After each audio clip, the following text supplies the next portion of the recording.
That's 6 wins in a row for the Buffalo Bills entering the bye. I'm reacting to the Bills' win over the Chiefs today on Locked On Bills.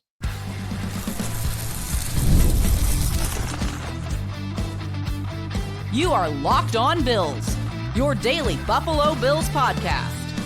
Part of the Locked On Podcast Network, your team every day.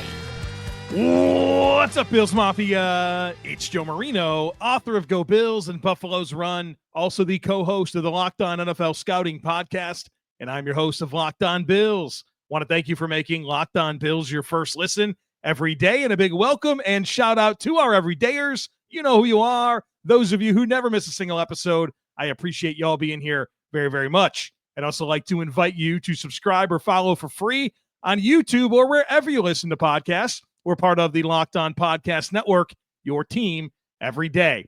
Today's episode is brought to you by Hillsdale College. Go right now to hillsdale.edu/lockedon to enroll. There's no cost, and it's easy to get started. Happy Victory Monday to you. The Buffalo Bills defeated the Kansas City Chiefs 30-21 and improved to 9-2 on the season, while also handing the Chiefs their first loss of the year. 23-21 Bills lead. 2:17 left in the fourth quarter. Bills have the ball. It's 4th and 2 from the Kansas City 26-yard line.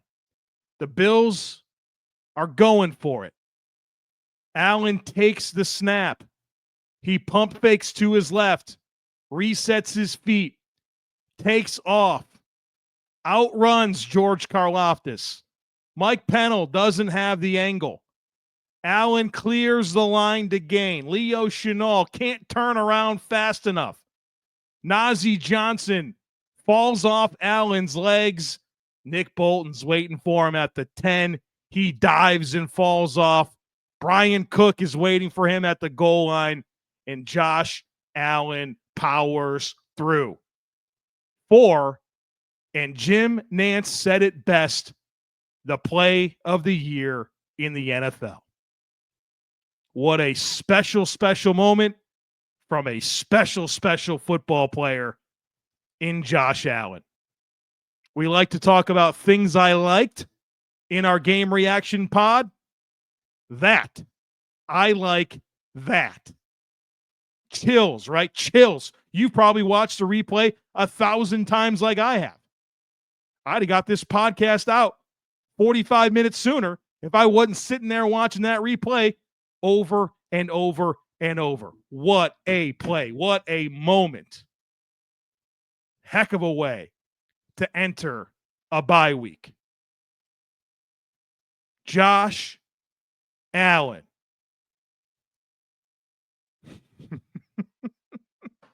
What a moment. Let's do it. Let's do the thing that we do here on this podcast in our initial conversation after the game. We'll talk about things I liked, things I didn't like. We'll recap my predictions. We'll talk about what's next. But, I mean, that's one of the signature moments, of course, for the Bills this season, but really a signature moment for a career. I know it's regular season, but come on.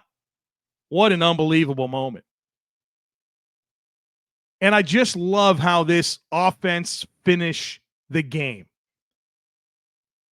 2 fourth-quarter touchdown drives. The last 2 times you touch the ball before you kneel the thing out. 10 plays, 83 yards, over 6 minutes off the clock, touchdown. 12 plays, 70 yards, 5:36 off the clock, touchdown. You hand the ball back to Patrick Mahomes, down 9 with 2:17 left in the game. That's how you do it. I love that decision from Sean McDermott to go for it on that 4th and 2. And not just because of the result and what we got because of that decision. I didn't care about that field goal. I did not care about that field goal. The last thing I wanted to do was watch Patrick Mahomes lead a game-winning drive at Highmark Stadium to send us in the bye. Didn't want to see it. I wanted to see the Bills do exactly what they did on that 4th and 2. And we'll talk about the 3rd and 2 play. Before that, we'll get to that and things I didn't like. But boy, was that a heck of a decision to take it into your own terms. Don't care about that field goal. Do not care about that field goal.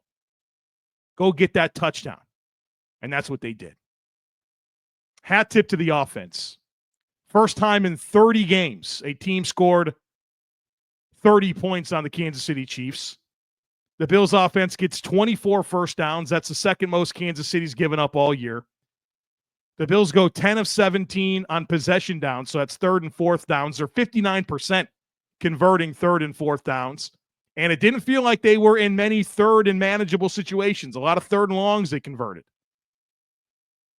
Bills get 366 total yards of offense. That's the second most Kansas City's given up all year.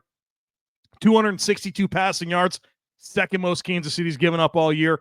104 rushing yards, second most Kansas City's given up all year. And the Bills possess the ball for over 34 minutes. They do this without Keon Coleman, without Dalton Kincaid, and without Spencer Brown. They got it done. Hat tip to the offensive line. I know that there was a lot of dirty runs in this game, but Ryan Vandermark stepping up in a big moment at right tackle. No Spencer Brown. Ryan Vandermark makes his first NFL start going up against George Karlaftis and Chris Jones, and they put Chris Jones over him a few times. Bills didn't give up a sack. Kansas City blitzed like crazy on 3rd downs. They only get 4 quarterback hits on over 40 dropbacks. Managed it extremely well in terms of the protection piece of it. And Ty Johnson deserves a lot of love there too. He's become the most trusted pass blocking back for this Bills team. He's in those 2-minute situations, obvious passing situations. He's become the trusted player in pass protection, and he gets a little hat tip here as well for how good of a job the Bills did in pass pro. Continuing on with things I liked offensively, Khalil Shakir. He just comes up time and time and time again. 8 catches, 70 yards, some huge 3rd down conversions along the way. Mr. Reliable. Mr. Reliable makes yards after catch, makes tough catches over the middle of the field. He's a stud. Curtis Samuel. It's coming together here, right? It was a real rough start to the tenure, but he comes in with 5 catches for 58 yards. Big touchdown in the 4th quarter. Had some massive 3rd down conversions as well, doing some stuff down the field. Amari Cooper, 2 catches for 55 yards, both early in the game. Set up the Bills' first 2 touchdowns, 1 on each drive. Huge plays down the field. That first catch was nuts on 3rd down. Little one-hander sticking out his left hand. And the other was a double move. He gets loose down the field for a big gain. Dawson Knox coming through, 4 catches, 40 yards. That sail route that he was able to convert, I think that was a 3rd down as well. Little corner route, get a bunch of yards. Mac Hollins, 2 catches for 27 yards, both timely receptions. And James Cook, 2 rushing touchdowns.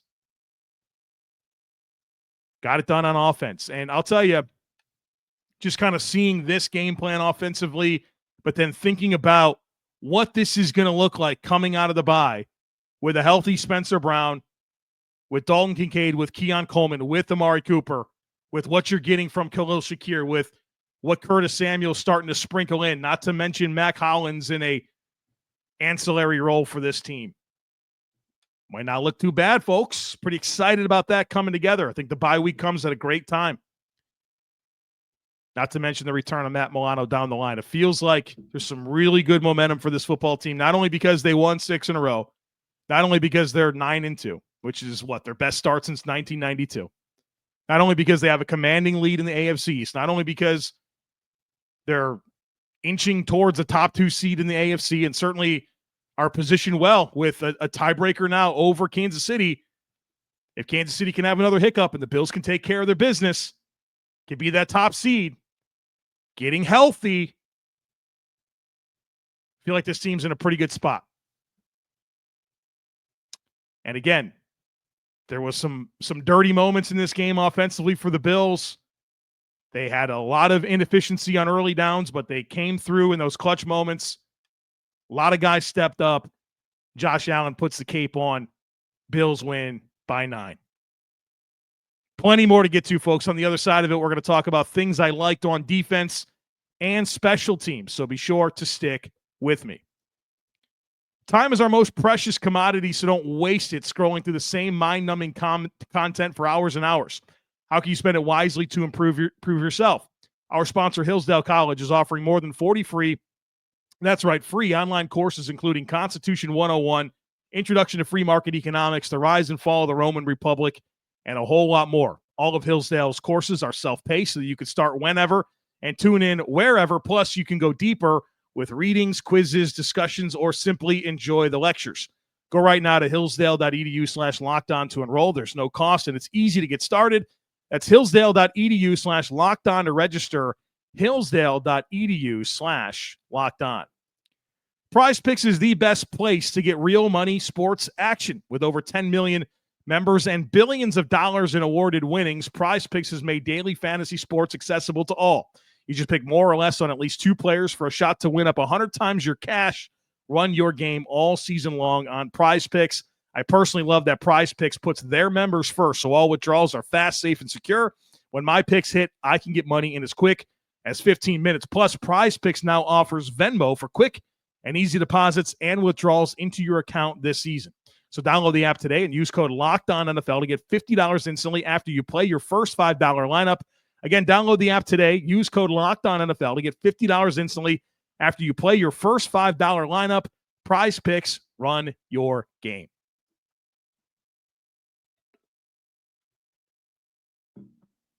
Bills win 30-21.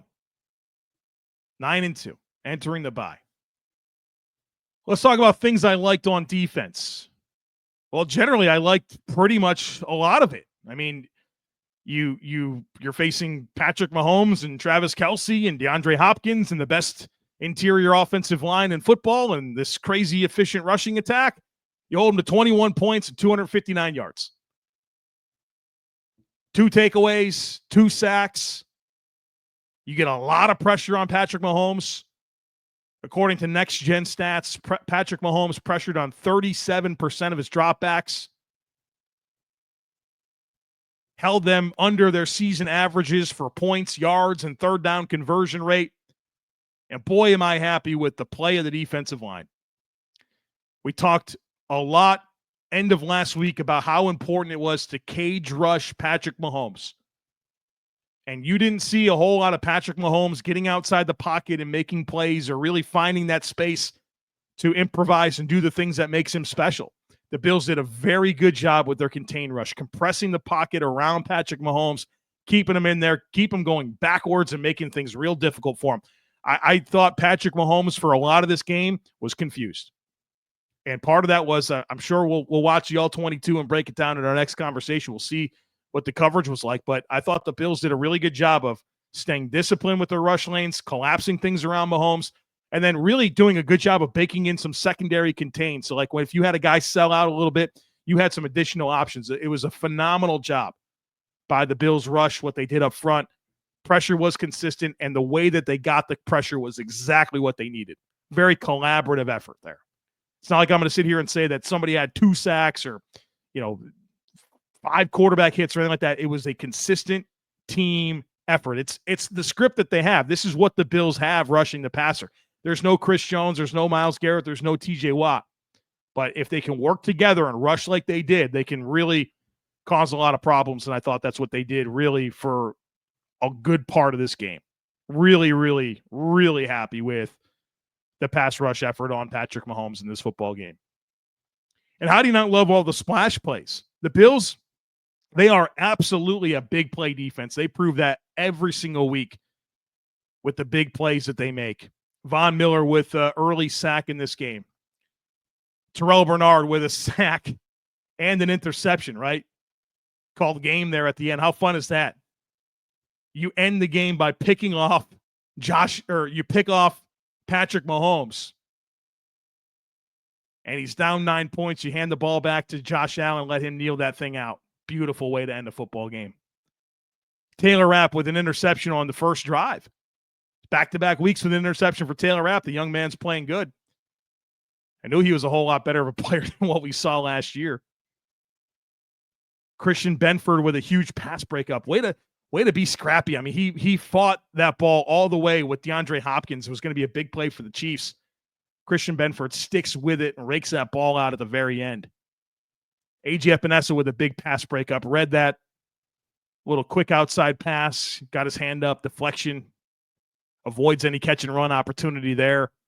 Cam Lewis, how good was this guy in the game? Couple of big tackles in space. Has a big pass breakup. Has a big tackle for loss.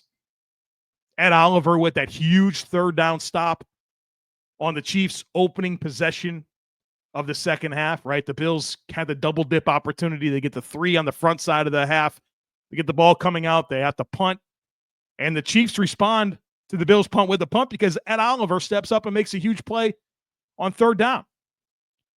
And Ed Oliver, he's not going to show up with any sacks on this game, but I thought he was really disruptive. And he's going up against a good blocker. Trey Smith, Creed Humphrey, Joe Tooney. That's as good as it gets for an interior offensive line in the NFL. And I thought Ed Oliver gave them a lot of problems. So satisfied with the defensive line. I mean, you hold Travis Kelce to 2 catches for 8 yards on 4 targets. Come on now. You hold DeAndre Hopkins to 3 catches for 29 yards. Run defense, I thought, was sufficient in this game. Kareem Hunt, 14 carries, 60 yards, 4.3 yards per carry. Who cares about any of that, right? I mean, the Kansas City Chiefs in this game, 9 drives. 9, that's all they had. 9 possessions. They get 3 touchdowns, 4 punts, and 2 giveaways. You do that defensively for the Bills. You do that, you're probably going to win just about any game. Hold them to 3 touchdowns, 4 punts, 2 turnovers. That's a winning recipe. You're not going to keep them bottled up. And yeah, I was disappointed in that the touchdown drive that the Chiefs got after the Bills scored in the fourth quarter. They had the nice long, it was 10 plays, 70 yards. They never even got the third down on that drive. The Bills were like soft butter on that drive. But that's football, man. And you're going up against the best quarterback in the league in Patrick Mahomes. You think you're going to bottle that guy up the whole game? You're not. But I think when you limit him to what you did, you'll take that every single time. Plenty to like about this Bills defense, a big play defense. Things I liked on special teams, I thought all 3 of Sam Martin's punts were excellent. Not a whole lot of distance on them, but kind of pinning them back around the 15, around the 10, creating some longer fields for Kansas City. I thought all 3 of his punts were terrific. Thought the punt coverage was terrific. 2 of them were fair catches. The other, you could see the guys getting down the field doing a great job. And then Brandon Codrington, I thought, was terrific in the return game. He had 4 chances to return some punts. I thought he did a very good job. And Matt Araiza is a big leg punter, and that's kind of can be challenging because he kicks it really far. And one of them was a line drive where Codrington, I think, had like a 25-yard return, if I'm not mistaken. But the others, really kicking it with a lot of distance, and that creates a lot of return opportunities. And I thought Codrington did a really solid job taking care of the football and optimizing the offense's opportunities. So much to like here about this big play defense, special team settling in. I mean, of course, Tyler Mass missed an extra point. We'll talk about that on the other side of it and things I like, but he also, made all of his other kicks. So these kickers in the NFL right now are just they're up and down. It feels like all of them, right? Justin Tucker, tons of struggles, and the Ravens lost the Steelers today. You saw the Rams kicker miss from 27 yards out. I mean, the Bears had a chance to win that thing at the end. It was blocked. The kicker started so hot, and boy, it feels like they're tapering off. And so I'm not going to overreact to Tyler Bass missing that field goal or that extra point. It certainly made things annoying for a little bit. But there's something these kickers are streaky. They just are. Even the best right now are having some issues. Even Younghoe Koo from the Falcons having some struggles right now. So mostly good. I mean, everything good on special teams outside of that missed extra point. All right, on the other side of it, I want to talk about things I didn't like, recap my predictions talk about what's next for the Bills and this podcast. Folks, be sure to stick with me. Get ready to tackle the NFL action with FanDuel, America's #1 sportsbook, because right now, new customers can bet $5 and get $150 in bonus bets if you win. The FanDuel Sportsbook app gives you everything you need to place live bets on the NFL all in one place. So when you get a hunch in the middle of the game, you can check out the latest stats, view live play-by-play, and so much more on the same page where you place your bets. Just visit FanDuel.com to join today. You'll get started with $150 in bonus bets if your first $5 bet wins. And I had a lot of fun on FanDuel. Had some props on this Bills game. I had a anytime touchdown. I had that down for Curtis Samuel. That was fun to get. I also had the anytime touchdown prop for Xavier Worthy, which wasn't so fun to see that happen, but it was cool to be right on that bet. It was a good weekend again for me in FanDuel. So check it out for yourself. FanDuel.com. You get started with $150 in bonus bets if your first $5 bet wins. Never waste a hunch and make every moment more with FanDuel, an official sportsbook partner of the NFL. All right, folks. Things I didn't like. Not too much here, but there's some things I didn't like. Of course, I already kind of got into it. Tyler Bass missed extra point, made things annoying there for a little bit. I want to go back and watch the tape. I feel like maybe some of those snaps were a little high and in, and that's type of stuff can throw off the timing of the kick. So I don't want to say that it's for sure that, because I want to watch the tape on that, but I felt like some of those snaps were just a little bit off and, could throw off some timing. Another thing I didn't like is I have no idea what Sean McDermott was challenging early on in that game. It's like a 5-yard completion to DeAndre Hopkins. Nothing about it looked like it wasn't a catch, and they challenge it. And it's hard to reconcile something like that. John Perry exists, former NFL official, rules analyst. Like, you feel like you got the right guy in Sean McDermott's ear to make these decisions. But what did you see? What did you see that made you challenge that play? It winds up not costing anybody anything, right? Like, the Bills win the game, no harm, no foul. But like, what did you see? Why did you challenge that play? I haven't forgotten about that. Hopefully Sean McDermott's asked about that so we can get an understanding of what the heck he was doing there. And then, Andy Reid had his own goofy challenge later on in the game. So I don't know what these guys are seeing some of the times, but that just didn't feel like the juice was worth the squeeze there, especially because it didn't look close to not being a catch. I did not like the play call before the heroic Josh Allen 4th down run.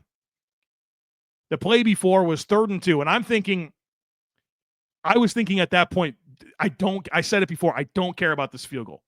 And you can watch all the people that I was watching the game with, my mother-in-law, my father-in-law, my wife, my brother, Frank. I tell them the whole time, I don't care about this field goal. So I'm thinking about making sure that Josh Allen has 2 chances with the ball in his hands to get that first down. And on 3rd and 2, you run inside zone with Ty Johnson with both your backup tackles in. That's the play. Deion Dawkins got injured, and Richard Garage comes in and has to play left tackle. You got Ryan Vandemark at right tackle, and you run inside zone with Ty Johnson. I just could not believe that was the play call. And I guess maybe that's what the Bills were thinking, is that we've got 2 plays to get the line to gain, and so let's pound Ty Johnson for one of them and see if we can get in the quarterback sneak mode, or I don't know what the plan was there, but that's just Ty Johnson with 2 backup offensive linemen on 3rd and 2 with the game on the line like that is just not, I don't dig that at all. I didn't like Josh Allen's interception. Bad moment in the game, 13-7. It's 4th and 3 at the plus 34. I don't mind going for it. And Dawson Knox stops his route. I think Josh anticipates that he's going to continue to run, and Shamari Connor picks off the pass. And not only does he pick off the pass, it's a big return. They returned it to the plus 40. So it's not even like you made them go any distance. They get the ball 40 yards from the goal line, and they eventually score a touchdown. It was a big swing there. You're 13-7 driving to them having a short field, and now they're leading 14-13. So I didn't love that sequence of events. And then I've kind of hinted at this already. Just the early down offensive efficiency was not good in this game. Dirty runs on first and second down. And I'll tell you, I think that you can remember this a little bit from the last meeting in the playoffs where the Bills were running all of those perimeter screens and it was mostly just not very effective. But then eventually they had some chances down the field because of it. And I felt like maybe that's what the Bills were doing, just kind of chipping away. And then eventually they have the play action boot to Quentin Morris down the field, and Josh doesn't have enough on the pass. So, like, were they setting that up? But bottom line is first and second downs were just hard for the Bills in this game, and it's made for a lot of difficult third downs. And to the Bills' credit, they converted a lot of them, but the early down efficiency just was not very good. And then you're even trying to get some yards after catch on some flare passes to the flats to James Cook, and he just 5 catches for 7 yards. He couldn't make one guy miss ever in space there. It was just very annoying because, I mean, the Chiefs blitzed like crazy, particularly on third downs. And, you know, they're sending 5-6 rushers, and it's like, why is nobody out there? And Josh wasn't really like pressured or rushed. It felt like he had time. It's just like the easy options just weren't there against the blitz. So, I mean, Spags is a great defensive coordinator. The Chiefs are a great defense, but it was like the early down inefficiency and then seeing all these blitz and then Josh having a little bit of time and there's still not being anyone available. That was frustrating to watch, and I'm curious to see what the tape reveals when I spend Monday in that. And, of course, we'll share what I find in the All-22 review. So those are the things I didn't like. Tyler Bass missed extra point, the Sean McDermott challenge, the 3rd and 2 before Josh Allen's historic run, the Josh Allen interception in that sequence there, and then the early down offensive efficiency and not necessarily having enough answers against the blitz. Your protection was fine, but your completions and yardage gained on the blitz didn't feel very good. Looking at my predictions, we did good here, folks.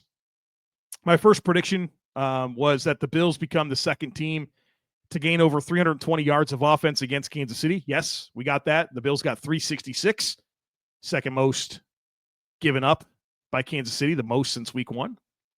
I predicted 50 yards rushing for Josh Allen. We got it. 55. We needed that last play to get it, but we got it. That's the most rushing yards he's had all season, 55. He had 54 against Houston, 50 against the Colts, and now 55 against Kansas City. I predicted Dawson Knox would score a touchdown. That was an aggressive bet. I didn't get that right. But if you remember in the commentary, I said I should bet that Xavier Worthy's going to score a touchdown. And that happened. And you could tell they came out all kinds of petty trying to get the ball to Xavier Worthy early in that game. And he got some, obviously made some plays there early on, but then really didn't make an impact in some of those clutch moments down the stretch. I predicted 5 or more receptions for Bills running backs. That happened. They got 5 on the dot, which is more than their average for the season, which was 3.8. And I predicted that the Bills would win this game, and that happened. So I go 4 out of 5 on predictions this week. Next up for the Bills is a bye week. Comes at a good time, right? Get healthy, go on a run. Coming out of the bye, you host the 49ers on Sunday Night Football, then 2 in a row on the road. To the Rams, to the Lions. Challenging stretch here. Next up for the podcast, and stick with me. This is a daily podcast all season long. Bye weeks, March, June. It don't matter. We are daily talking Buffalo Bills all year long. So our next conversation will be the All-22 review. Then we'll do herd mentality. I've got some guests lined up, right? We got a little bit of extra time here. Before the Bills play. That means we have some room for some different shows. So there's some people I like to talk to on a yearly basis during the bye week. So they're all coming back. So we'll get to Bruce Nolan. We'll get to Greg Thompson. We'll get to Nate Geary during this stretch. We'll have some collaborative conversations. That's one of the things that I like to do is not necessarily come on and interview them. I want to have them on and have a conversation with them where we're collaborating on some topics. So we'll have that all lined up for you. During the bye. We'll do some self-scouting as well, looking at what this team is doing well, what it's not doing well, have some good, honest conversations about what the keys are the rest of the way for the Bills on offense and defense. And then before you know it, we'll be getting ready for the San Francisco 49ers. So don't miss anything. Make sure that you are subscribed. Would love it if you took a second to rate, review, and share the podcast Enjoy your victory Monday. We could celebrate this one for a while. So do it, enjoy it. And of course, I'll be back again for you real soon on the All 22 review, breaking this thing down after breaking down the tape all day on Monday. All right, folks, go Bills. And I look forward to catching up with you again real soon.